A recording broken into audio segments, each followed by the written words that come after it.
반갑습니다. 대기업 시청자 여러분들, 그리고 많은 사이맥스 주주 여러분들. 저는 수많은 정보들 가운데서 유익한 정보를 꼽아서 기업과 경제에서 분석하고 빠르게 알려드리는 대기업의 반도체 전문 멘토 류민이라고 합니다. 저희는 그날 최신 거시 정보, 미시 정보 하나하나 분석해서 알려드리기 때문에 좋은 정보만 알려드릴 수도 있고 안 좋은 소식도 전할 수도 있다는 점 이해해 주시기 바라면서 영상 시작해 볼 건데, 사이맥스가 이제 24년 1분기 실적이 나왔는데요. 한번 확인해 보시도록 하고요. HBM 시장 수요가 지금 예측이 되죠. 왜냐하면 엔비디아가 오늘 일자로 실적이 나왔죠. 근데 어닝 서프라이즈가 굉장히 충격적으로 크게 나왔습니다. 그에 따라서 AI 시장의 어떤 수요 예측이 훨씬 더 이제 비중 높게 있을 것으로 보이고, 그에 따르면 이제 사이맥스는 한미 반도체의 이송 웨이퍼 이송 장비를 납품하고 있는 업체죠. 그러면은 이제 그 향후 컨센서스를 한번 예측해 보면서 사이맥스의 실적을 한번 보시도록 할게요. 분기 보고서를 일단 보셔야겠죠. 분기의 실적을 보시면은 전분기에 비해서는 좀 감소를 했습니다. 전분기에 어떤 23년도잖아요. 23년도에는 업황이 좋지 않았죠. 반도체 업황이 굉장히 좋지 않았는데 한미반도체가 이 캐파를 증설을 했죠. 1분기쯤에 이제 공장이 완공이 되면서 이제 가동을 하는데, 그게 이제 전분기에 작년 말에 장비를 들였겠죠. 장비를 들이면서 이제 사이맥스의 장비가 들어가고, 그에 따라서 이제 매출이 생긴 것으로 보이고요. 그리고 이제 올해 들어서도 이제 캐펙스 회복되면서 하이닉스라든지 삼성전자라든지 그 업체의 캐펙스가 회복이 되면서, 캐펙스라는 것이 그 미래 수익을 위해서 지금 지출하는 비용이잖아요. 그런 점에서 회복이 된다면은 장비, 설비 투자, 이런 캐파 증설 이런 거에 이제 좀 투자가 이루어진다는 거죠. 그런 점에서 지금 장비 회사들의 어떤 수혜도 있을 것으로 예상이 되는데, 그렇다 보니까 지금 시가총액도 이렇게 기대감이 반영되면서 매출액보다 높은 위치에 있는 것이죠. 그리고 지금 올해 들어서 지금 영업이익이 좋아졌죠. 5분기에는 영업이익이 거의 뭐, 이게 지금 단위가 10억이거든요. 10억이라서 이제 1억보다도 낮은 1,000만 원대로 이렇게 보이는데, 뭐 적자는 아닌 것으로 보입니다. 적자는 아니고 올해 들어서는 이제 41억 정도를 달성을 했습니다. 그래서 여기서 보시면 이제 아까 말씀드렸다시피 제 장비 부분에서 이제 이송 장비를 만들어서 납품하고 있다고 말씀을 드렸죠. 그래서 계속해서 이제 당기 순이익이 흑자 상태를 보여주니까 자본 총계도 늘어나고 부채 비율도 줄어들죠. 안정성 면에서 좀 좋은 모습을 보여주고 있고, 현금 흐름 면에서도 계속해서 잉여 자본 흐름이 양전 이후로 계속해서 흑자 상태를 보여주면서 계속 잉여 자본 흐름도 좋은 모습을 보여주고 있고요. ROE도 올라가고 있죠. 하반기 들어서 지금 이어서 말씀드릴 거지만 HBM의 수요가 급증할 것이다라고 이제 내다 보여지는 게 TSMC라든지 엔비디아라든지 이런 업체의 실적도 어닝 서프라이즈가 나오고, 하이닉스도 그에 따라서 동반 성장할 것이다라는 예측에서 이제 한미 반도체 이하 소부장들 함께 실적이 잘 나올 거라고 이렇게 예측되고 있죠.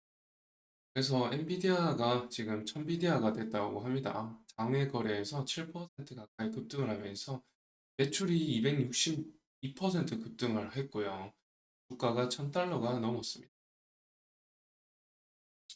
어닝 서프라이즈의 이제 파이프라인인데, 작년 1분기에 실적 성장이 급등을 해가지고 여기에서 이제 AI 반도체 관련 제품들이 얼마나 올랐냐면, 보시다시피 이제 데이터 센터 부분 매출이 220억 달러로 전년 동기 대비해서 427%나 급증을 했다고 합니다.